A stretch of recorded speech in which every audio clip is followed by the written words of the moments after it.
Translated from the Chinese, Taisho Volume 14, Number 475, by John R. McRae, 1947–2011, Fascicle 2 Chapter V. Manjusri's condolence visit. At this point the Buddha addressed Manjusri, "You go inquire about Vimalakirti's illness." Manjusri addressed the Buddha, "World-honored 1. That superior one is difficult to respond to.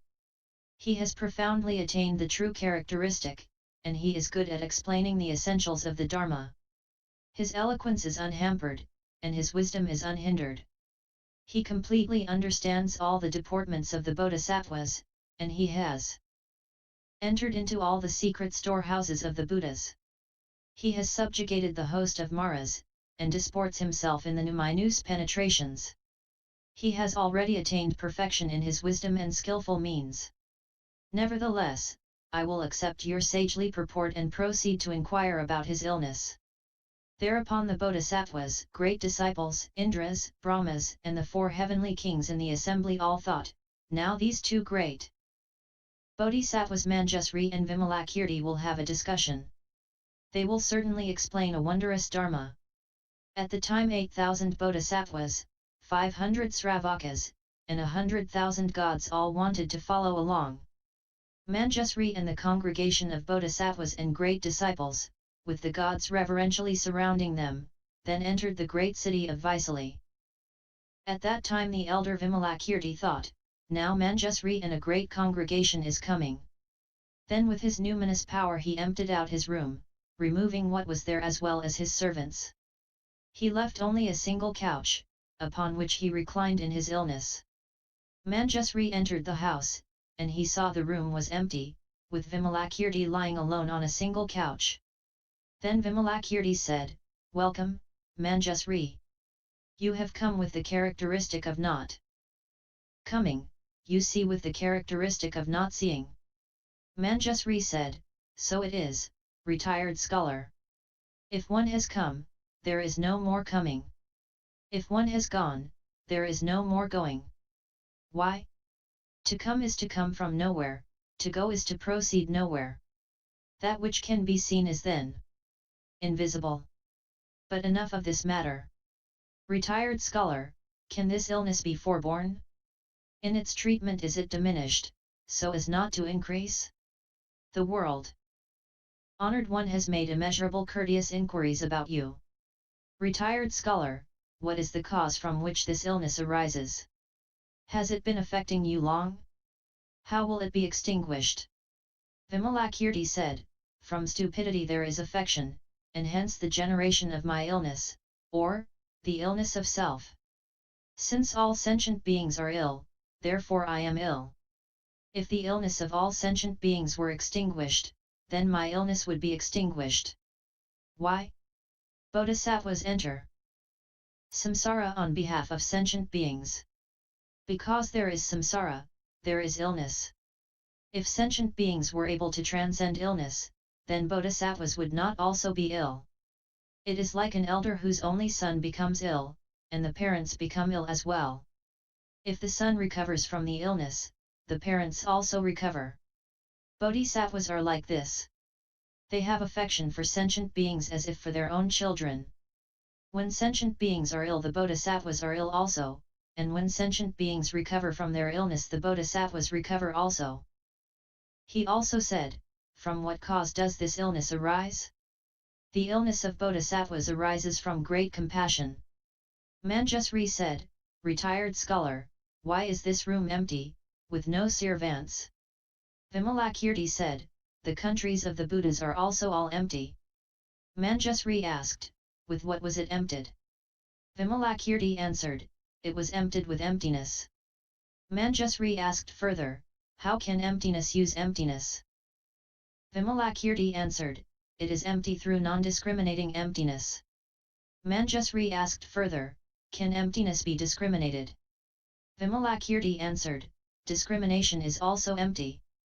Manjusri asked further, "Where should emptiness be sought?" Vimalakirti answered, "It should be sought within the 62 heterodox views." Manjusri asked further, "Where should the 62 views be sought?" Vimalakirti answered, they should be sought within the emancipation of the Buddhas. Manjusri asked further, where should the emancipation of the Buddhas be sought? Vimalakirti answered, it should be sought within the mental processes of all sentient beings. Also, regarding your question about why there are no servants, all the host of Maras and followers of the heterodox paths are all my servants. Why? The host of Maras take pleasure in samsara, and the bodhisattvas do not forsake samsara. Those of the heterodox paths take pleasure in the views, and bodhisattvas are unmoved by the views. Manjusri said, retired scholar, what characteristics does your illness have? Vimalakirti said, my illness is without form, invisible. Manjusri asked further, is this an illness of body or of mind? Vimalakirti said, it is not of the body, since the body transcends characteristics. Nor is it of the mind, since the mind is like a phantasm. Manjusri asked further, of the four elements of earth, water, fire, and air, to which element does this illness belong? Vimalakirti answered, this illness is not of the earth element, but any either does it transcend the earth element. The water, fire, and wind elements are likewise. However, the illnesses of sentient beings arise from the four elements, and because they are ill I am ill. At that time Manjusri asked Vimalakirti, how should bodhisattvas comfort bodhisattvas who are ill? Vimalakirti said, explain that the body is impermanent but do not teach that one should have aversion for one's body. Explain that the body suffers but do not teach that one should take pleasure in nirvana. Explain that the body is without self but teach that one should guide sentient beings anyway. Explain that the body is emptily serene but do not teach that it is ultimately extinguished. Explain that one should regret one's former transgressions but do not teach that they enter into the past. Comfort the illness of others with one's own illness. One should recognize the innumerable culpas of suffering of one's past lives. One should be mindful of benefiting all sentient beings and remember one's cultivation of blessings, be mindful of one's pure livelihood without generating vexation but always generating exertion. Be the Physikian king, healing the host of illnesses. Thus should bodhisattvas comfort bodhisattvas who are ill, making them happy.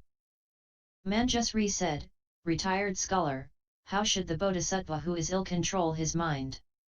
Vimalakirti said, the bodhisattva who is ill should think as follows, this present illness of mine comes entirely from the false concepts, confusions, and afflictions of previous lives. There is no actual dharma that experiences illness. Why? Body is a provisional name for a conglomeration of the four elements, and the four elements have no master. The body also has no self. Furthermore, the arising of this illness is entirely due to attachment to self. Therefore, one should not generate attachment regarding the self. You should understand that this is the foundation of illness and so eliminate the conception of self and the conception of sentient being.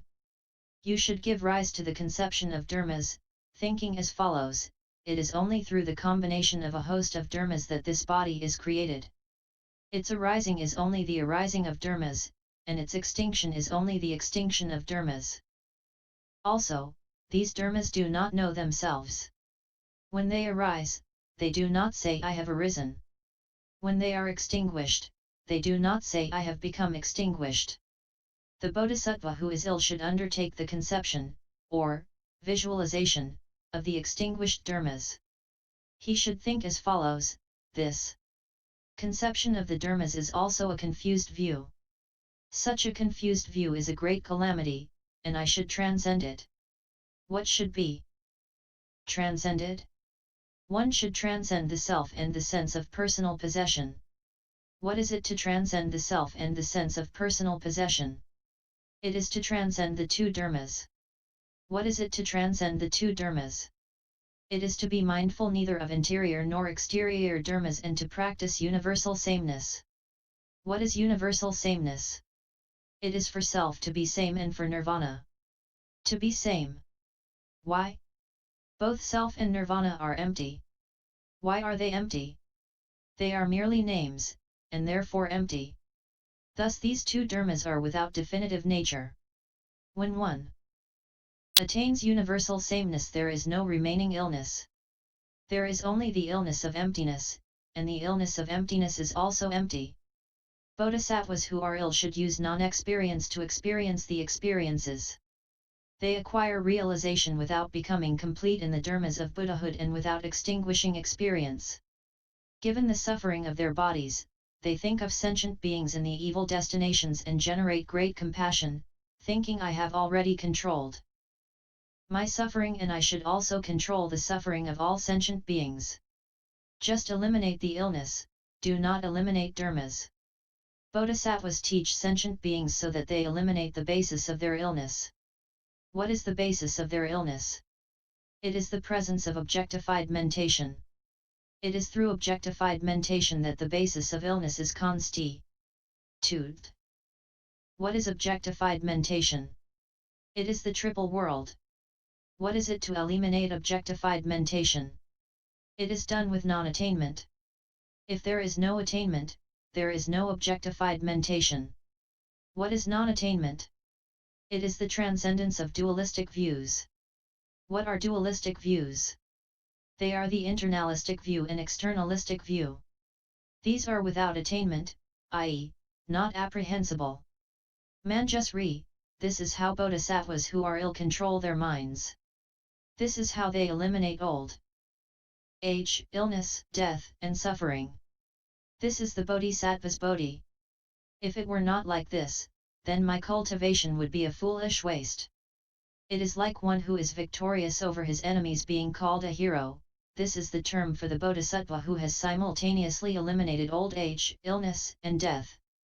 Bodhisattvas who are ill should think as follows: if this illness of mine is neither real nor existent, then the illnesses of sentient beings are also neither real nor existent. When performing this contemplation, such bodhisattvas may generate an affectionate view of great compassion with regard to, i.e., sentimental compassion toward, sentient beings, but this should be forsaken. Why? Bodhisattvas eliminate the vexations of sensory data and generate great compassion. If they have an affectionate view of compassion, they would thereby generate aversion toward samsara. If they are able to transcend this, they will not have any such aversion, and no matter where they are subsequently reborn, they will not be limited by any affectionate view. They will be born without bonds and be able to explain the Dharma to sentient beings and emancipate them from their bonds. It is as the Buddha has explained, it is impossible for someone with bonds to emancipate others from their bonds. It is only possible for someone without bonds to emancipate others from their bonds. Therefore, bodhisattvas should not generate bonds. What are bonds, and what is emancipation? A desirous attachment to the flavor of meditation is the bond of bodhisattvas, and birth through skillful means is the emancipation of bodhisattvas. Further, to be without skillful means is to have one's wisdom in bondage, while to have skillful means is to have one's wisdom emancipated. To be without wisdom is to have one's skillful means in bondage, while to have wisdom is to have one's skillful means emancipated. What is it to be without skillful means and one's wisdom in bondage? It is for bodhisattvas to use affection to ornament the Buddha lands and accomplish the salvation of sentient beings, to control oneself within the three emancipations of emptiness, signlessness, and wishlessness. This is called being without skillful means and one's wisdom in bondage. What is it to have skillful means with one's wisdom emancipated? It is not to use affection to ornament the Buddha lands and accomplish the liberation of sentient beings, and to control oneself so as to be without aversion within the three emancipations of emptiness, signlessness, and wishlessness. This is called having skillful means with one's wisdom emancipated. What is it to be without wisdom and have one's skillful means in bondage? It is for bodhisattvas to plant a host of virtuous roots while abiding in the afflictions of desire, anger, and false views. This is called being without wisdom with one's skillful means in bondage. What is it to have wisdom with one's skillful means emancipated? It is to transcend the afflictions of desire, anger, and false views and plant a host of virtuous roots, rededicating the merit to one's achievement of anuttara samaya bodhi. This is called having wisdom with one's skillful means emancipated. Manjusri, bodhisattvas who are ill should contemplate the dharmas like this.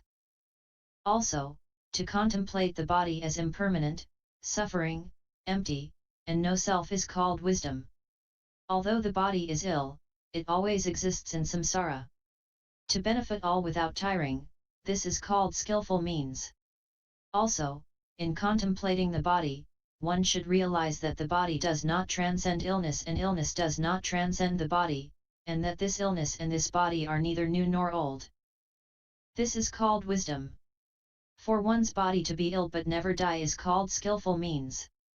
Manjusri, thus should bodhisattvas who are ill control the mind. They should not abide within the controlled mind, and they should also not abide in the uncontrolled mind. Why? To abide in the uncontrolled mind is the dharma of fools. To abide in the controlled mind is the dharma of sravakas. Therefore, bodhisattvas should not abide in either the controlled or uncontrolled mind. To transcend these two dharmas is the practice of bodhisattvas. To be within samsara and not undertake polluted practices, to abide in nirvana and never become extinguished, this is the practice of bodhisattvas. It is neither the practice of ordinary unenlightened persons nor the practice of the wise and sagely, this is the practice of bodhisattvas. 2. It is neither a defiled practice nor a pure practice, this is the practice of bodhisattvas. 3. Although in the past one performed the practices of Mara, in the present one subjugates the host of Maras, this is the practice of bodhisattvas. 4. To seek omniscience but not to seek it at the improper time, this is the practice of bodhisattvas. Although one contemplates the dharmas as non-generated, not to enter the primary status of Buddhahood, this is the practice of bodhisattvas. 6. Although one contemplates the 12 factors of conditioned generation, to enter the heterodox views, this is the practice of bodhisattvas. 7. Although one attracts all sentient beings, to be without the attachment of affection, this is the practice of bodhisattvas. 8. Although one takes pleasure in transcendence, not to rely on the elimination of body and mind, this is the practice of bodhisattvas. 9. Although one practices throughout the triple world, not to destroy the dharma nature, this is the practice of bodhisattvas. Although practicing the emancipation of emptiness, to plant the host of virtuous roots, this is the practice of bodhisattvas. 11. Although practicing the emancipation of signlessness, to save sentient beings, this is the practice of bodhisattvas. 12. Although practicing the emancipation of wishlessness, to manifest the experience of a body, this is the practice of bodhisattvas. 13. Although practicing non-activation, to activate all good practices, this is the practice of bodhisattvas. 14. Although practicing the 6 paramitas, perfections, to universally understand the minds and mental attributes of sentient beings, this is the practice of bodhisattvas. 15. Although practicing the 6 penetrations, not to exhaust the flaws, this is the practice of bodhisattvas. 16. Although practicing the 4 unlimited states of mind, not to desire birth in the Brahma world, this is the practice of bodhisattvas. 17. Although practicing concentration, meditation, emancipation, and samadhi, not to be born in a corresponding heaven according to one's concentration, this is the practice of bodhisattvas. 18. Although practicing the 4 foundations of mindfulness, never to transcend the body, sensation, mind, and dharmas, this is the practice of bodhisattvas. 19. Although practicing the 4 right efforts, not to forsake exertion of body and mind, this is the practice of bodhisattvas. XX. Although practicing the 4 supernormal abilities, to attain autonomy in numinous penetration, this is the practice of bodhisattvas. XXI. Although practicing in the context of the 5 faculties, to discriminate the sharp and dull faculties of all sentient beings, this is the practice of bodhisattvas. XXII. Although practicing the 5 powers, to delight in seeking the 10 powers of a Buddha, this is the practice of bodhisattvas. XXIII. Although practicing the 7 factors of enlightenment, to discriminate Buddha wisdom, this is the practice of bodhisattvas. XXIV, although practicing the Eightfold Noble Path, to take pleasure in practicing the unlimited path S to Buddhahood, this is the practice of bodhisattvas.